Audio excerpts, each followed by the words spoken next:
ገብርኤል ነው ስለተሰሚ ነው እየተባለው ነው።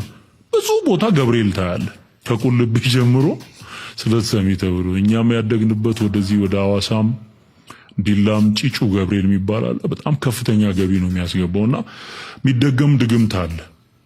እዛ ታቦት ላይ የሚደገመው ህዝብ አግዝ የሚባል ድግምት አለ።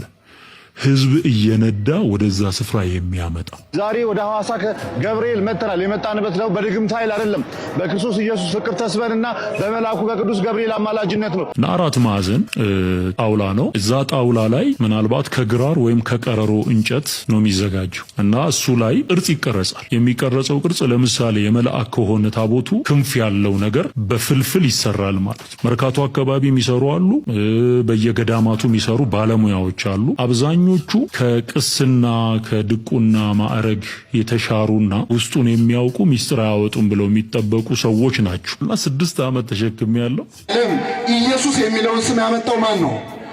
ገብርኤል ነው። አንዳንድ ሰዎች ገብርኤልን አሁን ያመጡ ስናከብር ኢየሱስን አታውቁትም ይላሉ። ደግሞ ለገብርኤል ኢየሱስን ሊያስተዋውቁት ማለት ነው። ስለዚህ ምዕመናን አንድ ሰው እንደውም ኢየሱስን ለማወቅ መጀመሪያ ገብርኤልን ማወቅ አለበት። አሁን እኮ ነው ቲክቶክ ስክሮል እያደረኩኝ አንድ ከኛ የወጣ በጣም የምንወደው ወንድማችን እና አንድ ደግሞ ከሌላ ቤተ እምነት የሆነ ወንድማችን ጥያቄ ፖድካስት ላይ ቁጭ ብሎ ከዛ ስለ ቤተክርስቲያን ምን ያህል ጊዜ ቅዳሴ ቀደስ ይለዋል እና ይህን ያህል ጊዜ ቀደስኩኝ፣ ይህን ያህል ጊዜ ደግሞ ታቦት ተሸከምኩኝ ነው። አሁን ግን ከሚሸከመው አምላክ ወደሚሸከመኝ አምላክ መጥቻለሁ፣ ደህና ነኝ እያለ በጣም ተደጋጋሚ ፕሩቭ ለማድረግ ይሞክራል ደህንነቱ እና ከዛ ደግሞ ትንሽ ቆይቶ ቅዳሴ ሲቀድስ ቅዳሴ ፓርቲ እያለ እንዴት በተመስጦ እንደሚለው ማለት ዩከንቲል በቃ እንዴት እንደናፈቀው ምን ትዝ አለኝ። ለሰው ሁሉ ፕሩቭ ማድረግ የሚሞክር ሰው ደህንነቱ ደህና አይደለም እና ያ ሞመንት ደግሞ ከውስጥ ካልወጣ ዩሜሴት እና ግን ስንት ዓመት ተሸከምክ ታቦት?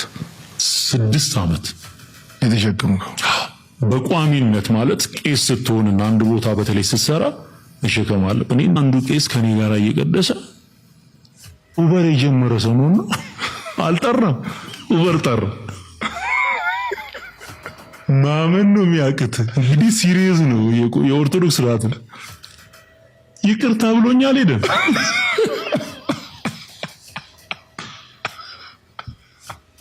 አቤቱ ደግሰው አልቋልና ከምድርም ፍቅር ጠፍቷልና አደራ ይህን ቪዲዮ እስከ መጨረሻው ድረስ ተመልከቱት። ቪዲዮውን ተመልክተን እንምጣ። እና 4 ማዕዘን ጣውላ ነው። እዛ ጣውላ ላይ ምናልባት ከግራር ወይም ከቀረሮ እንጨት ነው የሚዘጋጀው እና እሱ ላይ ቅርጽ ይቀረጻል። የሚቀረጸው ቅርጽ ለምሳሌ የመልአክ ከሆነ ታቦቱ ክንፍ ያለው ነገር በፍልፍል ይሰራል ማለት ነው። መርካቶ አካባቢ የሚሰሩ አሉ፣ በየገዳማቱ የሚሰሩ ባለሙያዎች አሉ።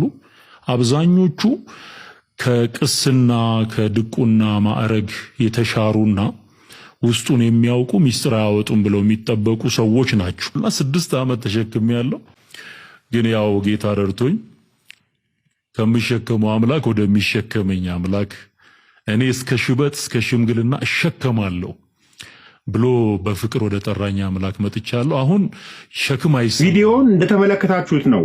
ሰው እንዴት ከመጀመሪያው እስከ መጨረሻው ድረስ ሐሜትና አሉባልታን ፖድካስት አድርጎ ያቀርባል? እውነት ለመናገር ይሄ ፖድካስት ሳይሆን ቡና እየጠጡ መንደርተኞች የሚያወሩት ወሬ ነው።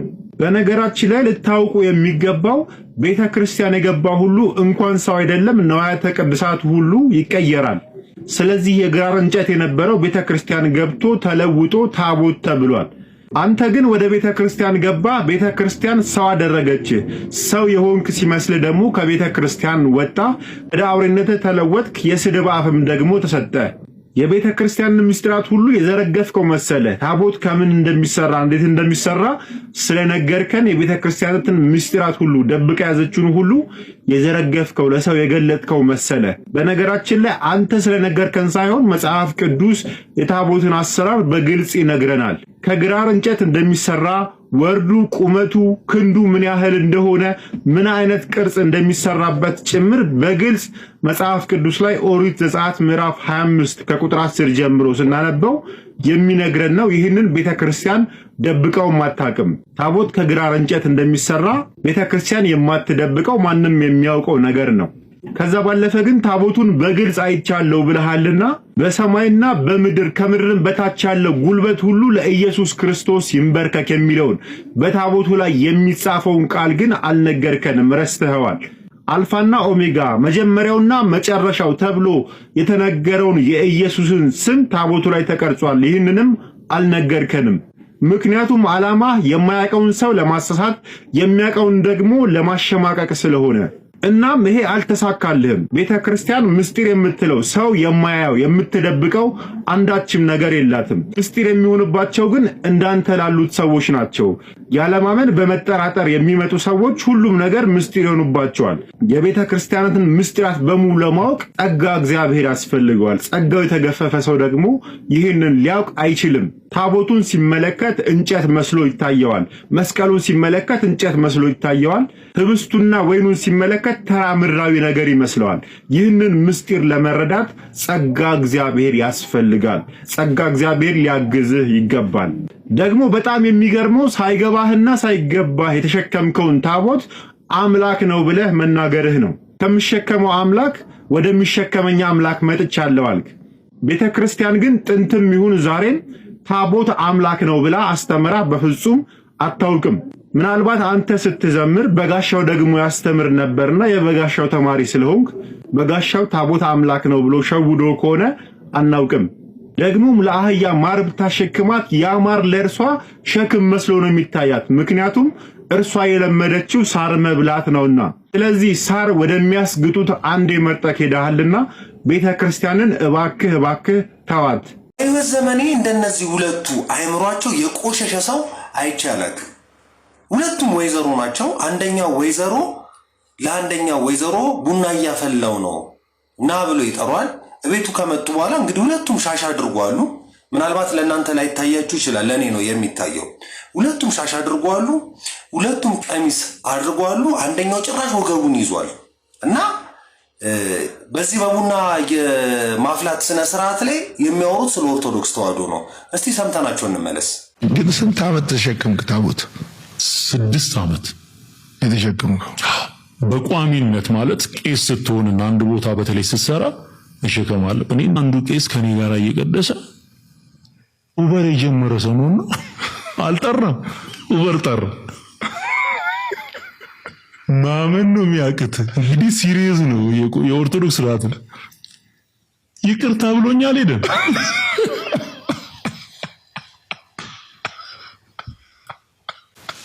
ሰውየው ይታወቃል በጣም እና ልብሱን አውልቆ ጠርቷል። በልጨርሰው ብሎኝ ሄደ። ቅዱሱ መጽሐፋችን ሰው ክቡር ሆኖ ሳለ እንስሳትን መሰለ ይላል። አንድም እንደነዚህ አይነት ላሉ ሰዎች ነው ይሄ ቃል የሚያገለግለው። አሁን እኮ ለነዚህ እኮ ነው እግዚአብሔር አምላክ ልቦና ይስጣችሁ የሚባሉት።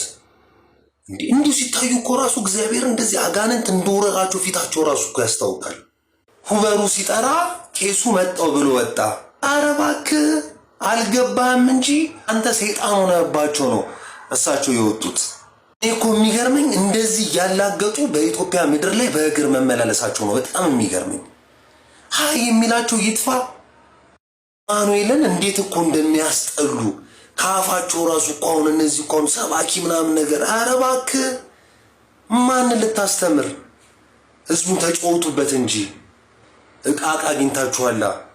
እግዚአብሔር አምላክ ከእንደነዚህ አይነቱ አእምሯቸው ከቆሸሹ ሰዎች ይጠብቀን።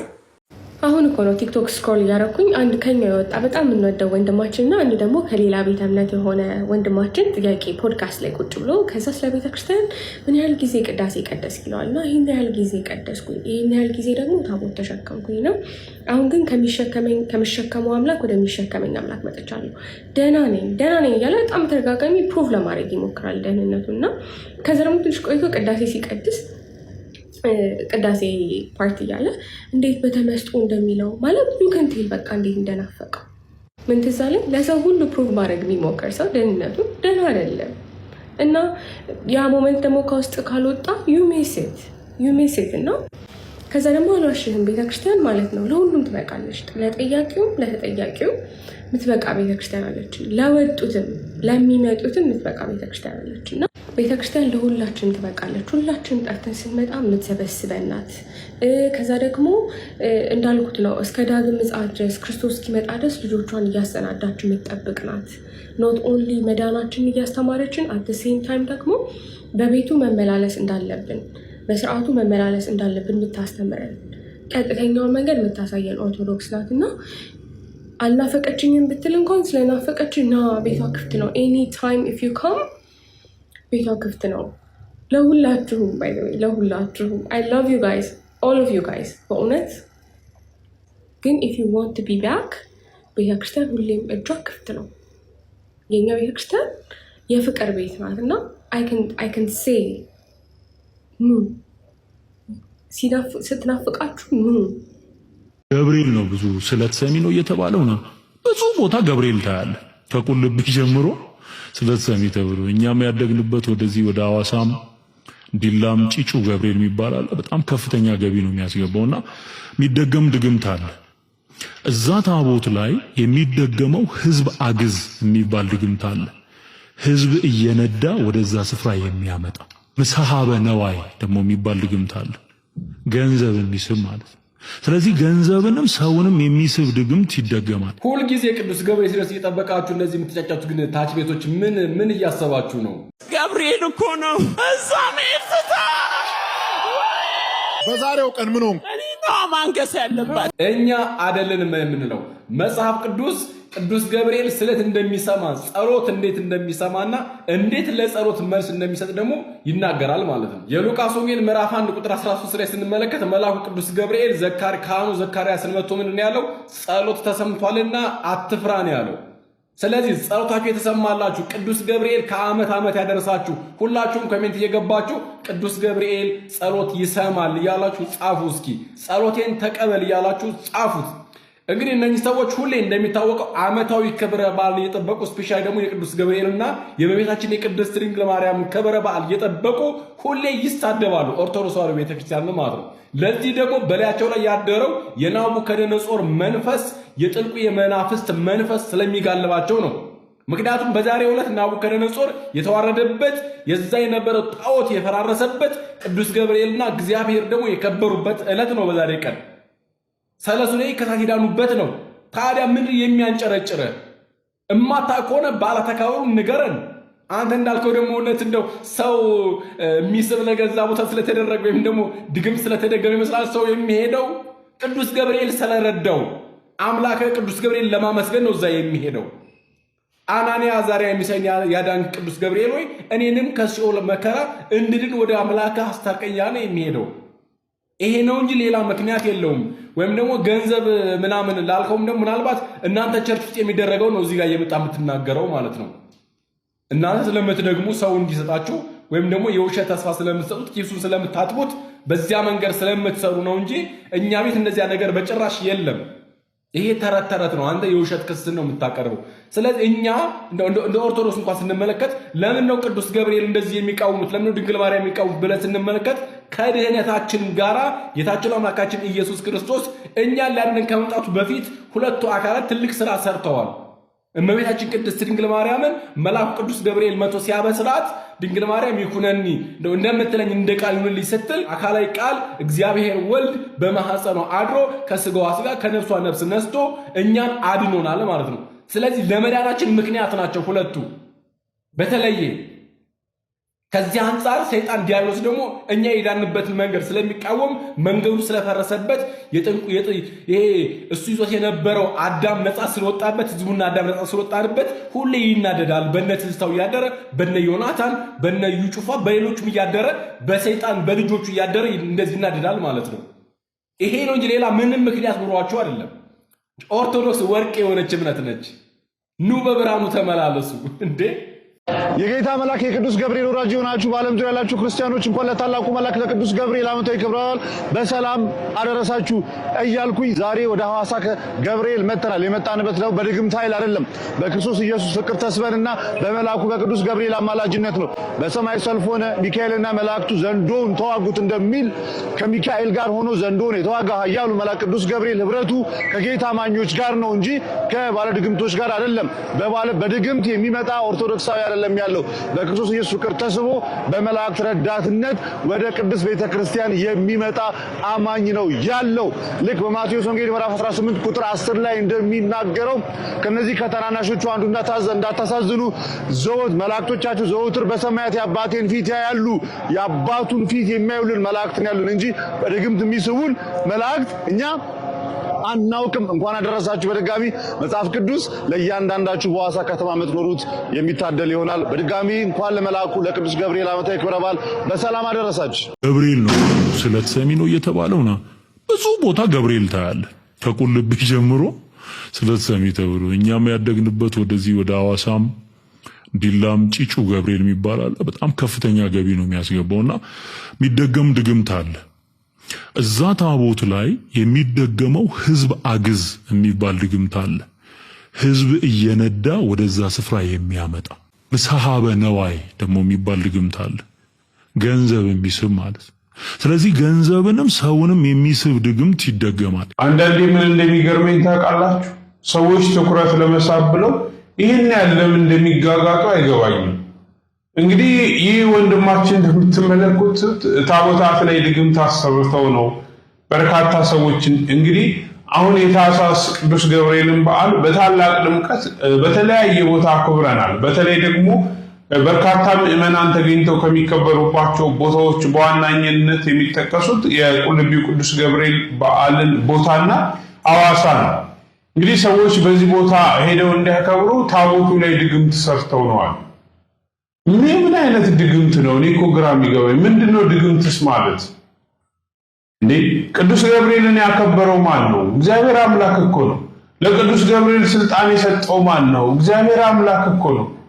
እንግዲህ ዛሬ ያከበርነው የቅዱስ ገብርኤል በዓል 3 ደቂቃን ከእሳት ያዳነበት እሳት ላይ ስልጣን ሰጥቶታል እኮ። እሳት ላይ ስልጣን ሰጥቶታል እግዚአብሔር። ያንን እሳት ወደ ውሃ ቀይሮላቸው ምንም ነገር ሳይነካቸው የተከበረበት ዕለት ነው። ይህ ነገር ደግሞ ያናዳቸዋል። ምክንያቱም እግዚአብሔር ያከበራቸው እነሱ ማክበር አይፈልጉም። እግዚአብሔር ያጸደቃቸው እነሱ ማጽደቅ አይፈልጉም። እግዚአብሔር ቃል ኪዳን የሰጣቸው እነሱ ያንን ቃል ኪዳን መቀበል አይፈልጉም። ቅዱስ ገብርኤል ዛሬ እስቲ በዛ ቦታ በርካታ ምዕመናን ተገኝተው እንዲከበሩ እግዚአብሔር አምላክ ባይወድ እግዚአብሔር አምላክ ባይፈቅድ ይህ በዓል ይከበራል ብላችሁ ታስባላችሁ? እሺ ዛሬ ቅዱስ ገብርኤልን በዓል አከበርን። የተቀበልነው የቅዱስ ገብርኤልን ስጋና ደም ነው እንዴ? አይደለም። ማን ነው ሲነክስ የነበረው? ማን ነው ሲከበር የነበረው? ማን ነው ሲመለክ የነበረው? ለምንድን ነው ይሄን ያህል ወርዳችሁ ወደ መሬት ወደ ታች የምትወርዱት? እኔ በጣም ነው የሚገርመኝ ይሄን ያህል መጋጋጥ። በቃ ረስተናችኋል እኮ እኛ ኦልሬዲ አጀንዳችን አይደላችሁ። ለምሳሌ ይሄ ወንድማችን ይመስለኛል ኢትዮጵያ ያለ ይመስለኛል፣ ግን ማንም ኦርቶዶክሳዊ ቼክ የሚያደርገው የለም። ይሄ ስለሚያናዳቸው ነው መሰለኝ ኦርቶዶክስን ካልተሳደቡ። ለማንኛውም እንኳን ለዚህ ለገናናው መልአክ ለቅዱስ ገብርኤል በዓል አደረሳችሁ። ሁላችሁም ኮሜንት ላይ ቅዱስ ገብርኤል አባቴ እያላችሁ ጻፉ። አመሰግናለሁ። ኮፒ ሊንክም አድርጉት። ኢየሱስ የሚለውን ስም ያመጣው ማን ነው? ገብርኤል ነው። አንዳንድ ሰዎች ገብርኤልን አሁን ያመቱ ስናከብር ኢየሱስን አታውቁትም ይላሉ። ደግሞ ለገብርኤል ኢየሱስን ሊያስተዋውቁት ማለት ነው።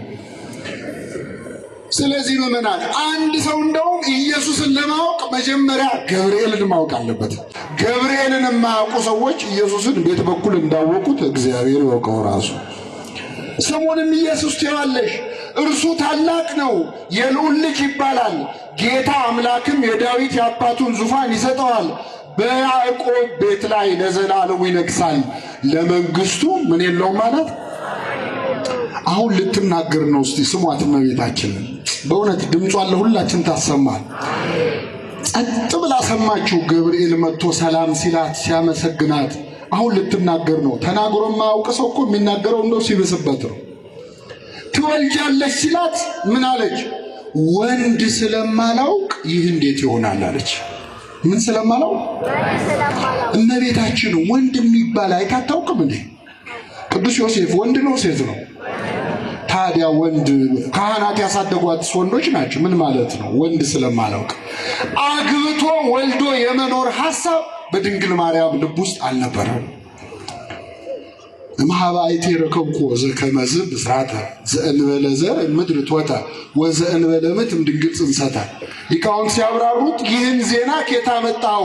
መሬት ላይ ዘር ሳይዘራ ይበቅላል የሚል ዜና፣ ሴት ሳታገባ ትወልዳለች የሚል ዜና ኬታ መጣው ማለቷ ነው ይላል። እንዴት ይሆንልኛል ወንድ ስለማላውቃለች? አሁን አንዲት ሴት ምዕመናን ልታገባ አንድ ወር የቀራት ሴት ወንድ ልጅ ትወልጃለሽ ተብሎ ቢነገራት ወንድ ስለማላውቅ እንዴት ይሆናል ትላለች? የልጁ ስሙ ማን ነው ነው የምትለው አይደል? እንዴ አመጋገቡ እንዴት ነው ነው የምትለው? የሶምሶን እናት እንዳለችው። እመቤታችን ግን አግብቶ ወልዶ የመኖር ሐሳብ አልነበራት።